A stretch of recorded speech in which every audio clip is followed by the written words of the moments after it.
La Comunitat encabeza el ranking estatal en cuanto al número de centros con formación profesional dual, con un total de 169 de 728 centros en toda España.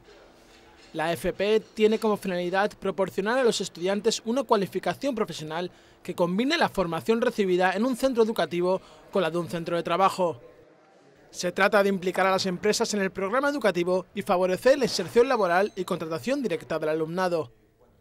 La consellera de Educación, Cultura y Deporte, María José Catalá, ha participado en la jornada de trabajo sobre FP Dual organizada por la Federación de Centros de Enseñanza Valenciana y ha asegurado que cada año hay nuevas solicitudes y esto demuestra que además de ocupar la primera posición en todo el Estado, se está consolidando el modelo formativo.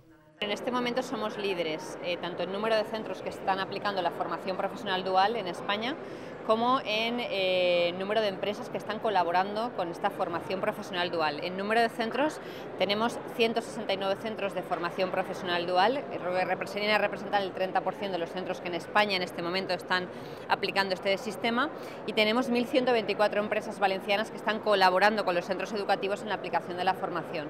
Para nosotros es muy importante la implicación de las pymes, de las empresas valencianas, porque sin ellas este proceso de la formación dual no puede producirse, ¿no? Es decir, necesitamos a la empresa que le dé la oportunidad de formarse al alumno y sobre todo de tener la experiencia profesional dentro del ámbito empresarial. Cabe recordar que la Generalitat Valenciana fue pionera en aprobar un decreto para regular la FP Dual y que el Consell está trabajando para continuar aumentando el número de alumnos y de empresas.